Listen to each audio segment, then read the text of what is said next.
बिस्मिल्लाहिर रहमानिर रहीम अस्सलामु आलैकुम। सबचेয়ে বেশি ঝরঝরে এবং সঠিক মেজারমেন্ট সহ পারফেক্ট জর্দা ভাত রেসিপি আজকে আপনাদের সাথে শেয়ার করব। সুপ্রিয় দর্শক, আশা করছি আজকে জর্দা ভাতটা আপনাদের ভীষণ ভালো লাগবে। ভালো লাগলে অবশ্যই একটা লাইক দিয়ে ভিডিওটা কন্টিনিউ করবেন। তো আপনারা দেখতেই পাচ্ছেন যে আমি এখানে একটা অলরেডি হাঁড়ি বসিয়েছি এবং কালারফুল দেখতে।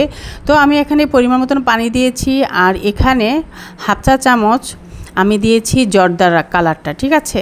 তো সেই ভিডিওটা স্কিপ হয়ে গিয়েছে, আপনাদের সাথে শেয়ার করতে পারিনি, সরি। আমি বলে দিলাম আমি যেই পরিমাণে দিয়েছি সেটা কিন্তু আমি বলে দিচ্ছি আপনাদের সাথে। তো এই হাঁড়িটাতে আমি এই পরিমাণ পানি দিয়েছি, যেই পরিমাণটা আপনারা দেখতে পাচ্ছেন। সাথে হলো হাফ চা চামচ জর্দা কালারটা দিয়েছি। দিয়ে পানিটা যখন ভালোভাবে ফুটে আসছে ঠিক তখনই এখানে আমি দিয়ে দিলাম পোলাওয়ের চাল হাফ কেজি, 2 পট নিয়েছি আমি, 250 গ্রাম, ঠিক আছে। 2 পট নিয়েছি আর কি এখানে পোলাওয়ের চাল। তো ভালো করে পরিষ্কার করে পানি দিয়ে ধুয়ে পানিটা যখন ফুটে আসলো ঠিক তখনই কিন্তু আমি চালটা দিয়ে দিলাম পানির মধ্যে। তো এখানে আমি আর ব্যবহার করেছি অল্প পরিমাণে লবণ। তো এখানে পরিমাণে লবণটাও বলে দিচ্ছি, সেটা হলো হাফ চা চামচ লবণও আমি ব্যবহার করেছি এই পানির মধ্যে। আর একটু পরপর নেড়েচেড়ে দিব, কারণ নাড়া একেবারে বন্ধ করা যাবে না, ঠিক আছে। কন্টিনিউ নাড়া যাবে না, মাঝে মাঝে নেড়ে দিলেই হয়ে যাবে। আর একটু খেয়াল রাখতে হবে যে চালটা কী পরিমাণে সেদ্ধ হয়েছে, আপনার টেক্সচারটা কীরকম রাখতে চাচ্ছেন। তো টেক্সচারটা এখানে রাখতে হবে 70 থেকে 75%, ঠিক আছে। হাত দিয়ে যখন আপনি চাপ দিবেন দেখবেন যে ভাতটা উপর দিকে হয়েছে, ভেতরটা কিন্তু হালকা শক্ত আছে। এমন অবস্থায় কিন্তু আপনাকে সেদ্ধ হওয়া এই চালটা নামিয়ে নিতে হবে, মানে হচ্ছে পানিটা ঝরিয়ে নিতে হবে। এর জন্য আমি একটা স্ট্রেনার নিয়েছি, আর স্ট্রেনারের সাহায্য নিয়ে কিন্তু এখন পানিটা ঝরিয়ে নিতে হবে। তো এইভাবে পানিটা ঝরিয়ে নিয়ে এই স্ট্রেনারটা ফ্যানের নিচে রেখে দিতে হবে, যাতে বেশি গরম না হয়ে আবার বেশি সিদ্ধ না হয়ে যায়, টেক্সচারটা যেন সুন্দর থাকে।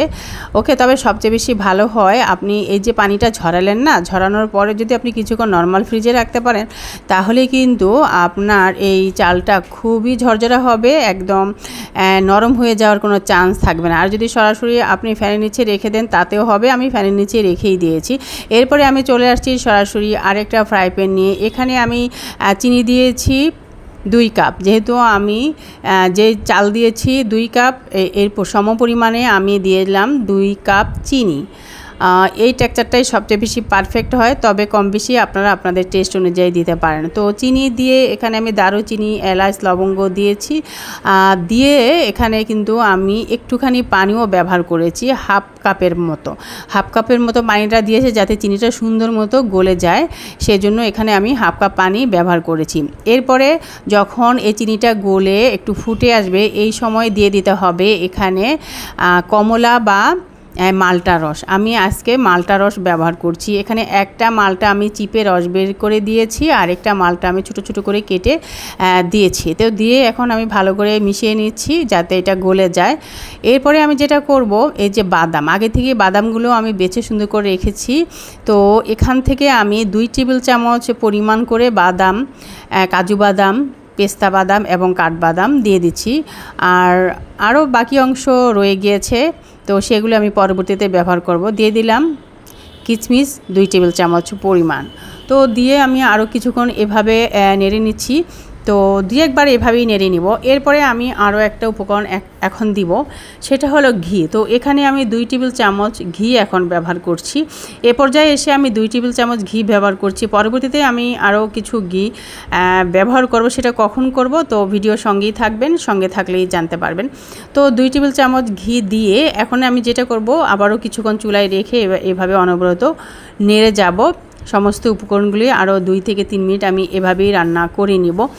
এরপরে যেটা করব, এখানে ভালোভাবে যখন ফুটে আসবে তখন আমি এই যে আপনাদের সাথে শেয়ার করলাম যে পোলাও চালটা জর্দা রঙের মধ্যে দিয়ে যে ভাত রান্না করে নিলাম, সেই জর্দা ভাতটা এখন আমি এই চিনি শিরার মধ্যে দিয়ে দিলাম। তো পুরোটাই দিয়ে দিব, দিয়ে এখন ভালো করে এই ভাতটাকে রান্না করে নিব। আপনাদের জন্য এখানে একটা সুন্দর টিপস, সেটা হলো অনেক সময় অনেকে বলে থাকেন জর্দা ভাত ঝরঝরা হয় না, নরম হয়ে যায়। সেক্ষেত্রে অনেক সময় যদি আপনাদের ভাতটা নরম হয়ে যায়, সেটার টিপসটা হলো ভাতটা কিছুক্ষণ আপনারা ফ্রিজে রেখে দিবেন। তো ফ্রিজে রেখে দেবেন, এটা একটা টিপস। আরেকটা টিপস হচ্ছে সেক্ষেত্রে ওই যে আমি চিনির সাথে পানি ব্যবহার করেছি, এই পানিটা আপনারা ব্যবহার করবেন না। সেক্ষেত্রে সরাসরি আপনারা মালটার রসটাই দিবেন, ওই রস থেকেই আপনার চিনিটা গলে যাবে। সরাসরি ভাতটা দিয়ে দিবেন, দেখবেন তাহলে কিন্তু ভাতটা অনেকটাই ঝরঝরা থাকবে, অতটা নরম হবে না। তো ঝরঝরা থাকার কিছু টিপস তো আপনাদের সাথে শেয়ার করে নিলাম।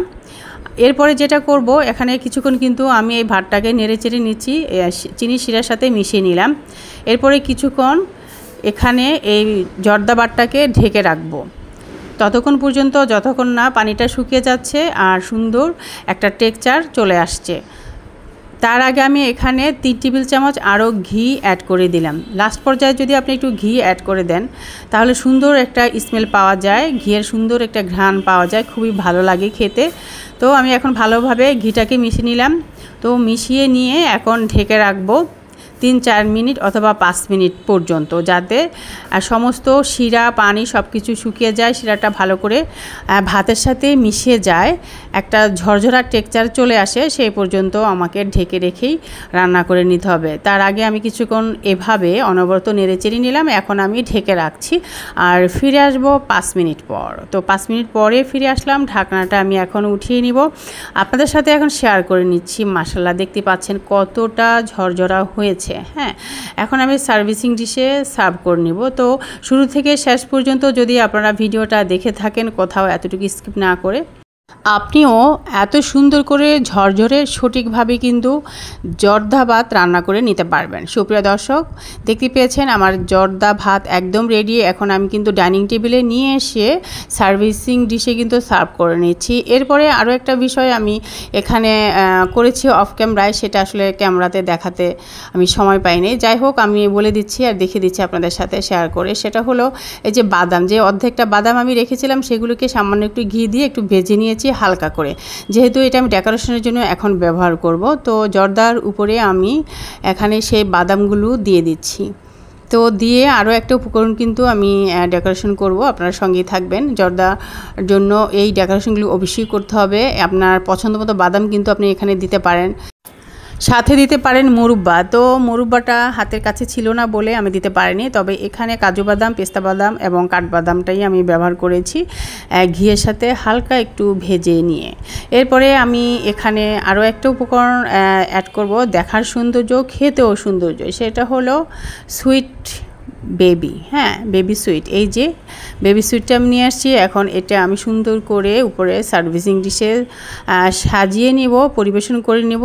দেখার সৌন্দর্য এবং খেতেও কিন্তু খুবই ভালো লাগে। তাহলে দর্শক, দেখে নিয়েছেন কত অল্প সময়ে কিন্তু ঝটপট করে সুন্দর একটা জর্দা ভাত রেসিপি আমি আপনাদের সাথে শেয়ার করে ফেললাম। তো এরকমভাবে যদি ঝরঝরা এবং সঠিক মেজারমেন্ট, সঠিকভাবে পারফেক্টভাবে এরকম সুন্দর রেসিপি বানাতে চান, অবশ্যই এই ভিডিওটা আপনাকে ফলো করতে হবে।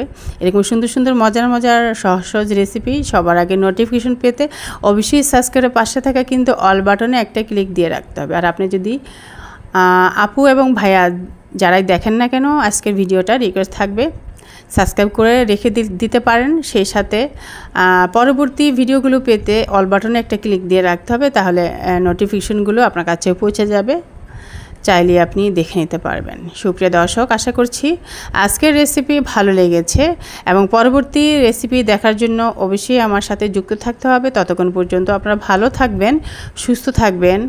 আল্লাহ হাফেজ।